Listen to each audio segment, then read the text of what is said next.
In the darkest chapter of German history, during a time when incited mobs threw stones into the windows of innocent shop owners and women and children were cruelly humiliated in the open, Dietrich Bonhoeffer, a young pastor, began to speak publicly against the atrocities that the regime had produced. After years of trying to change people's minds, Dietrich Bonhoeffer came home one evening and his own father had to tell him that two men were waiting in his room to take him away. In prison, Bonhoeffer began to reflect on how his country of poets and thinkers had turned into a collective of cowards, crooks, and criminals.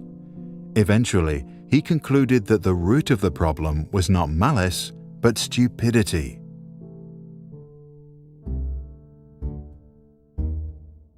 In his famous Letters from Prison, Bonhoeffer argued that stupidity is a more dangerous enemy of the good than malice, because while one may protest against evil, it can be exposed and prevented by the use of force. Against stupidity, we are defenseless. Neither protests nor the use of force accomplish anything here.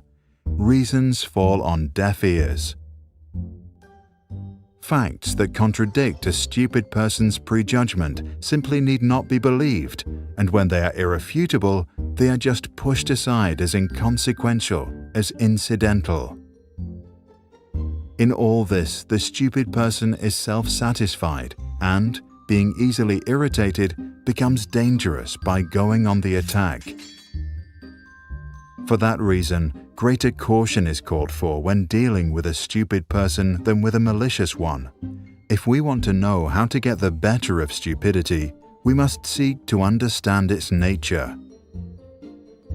This much is certain: stupidity is, in essence, not an intellectual defect, but a moral one.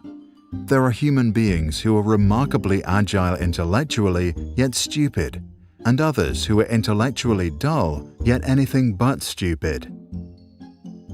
The impression one gains is not so much that stupidity is a congenital defect, but that under certain circumstances, people are made stupid, or rather, they allow this to happen to them.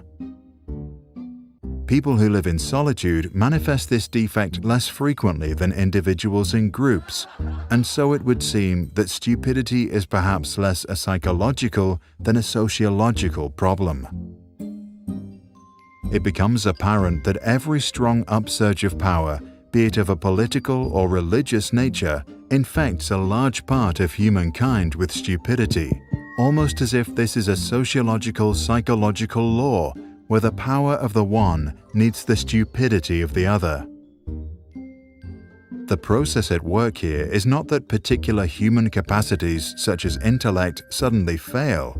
Instead, it seems that under the overwhelming impact of rising power, humans are deprived of their inner independence and, more or less consciously, give up an autonomous position.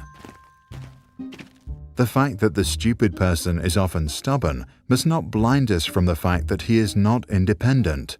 In conversation with him, one virtually feels that one is dealing not at all with him as a person, but with slogans, catchwords, and the like that have taken possession of him.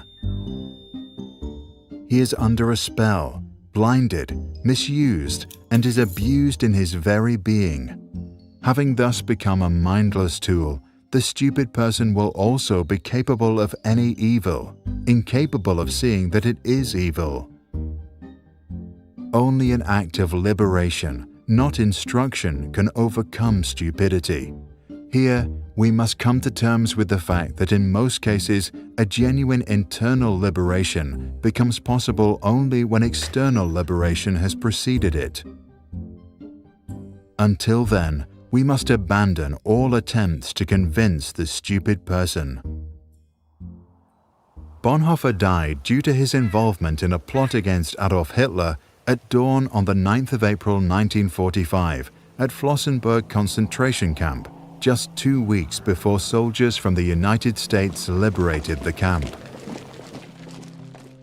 Action springs not from thought, but from a readiness for responsibility.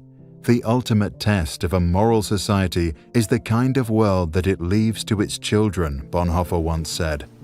Check the description below to read Bonhoeffer's original text after 10 years. For more information about Bonhoeffer or to download this video without background music, go to sproutsschools.com.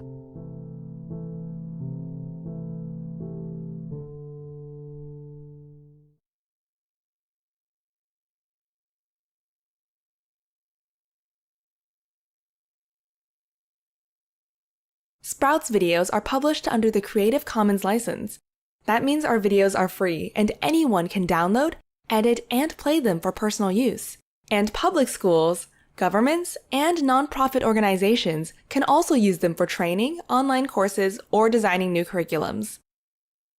To help us stay independent and support our work, you can join our patrons and contribute.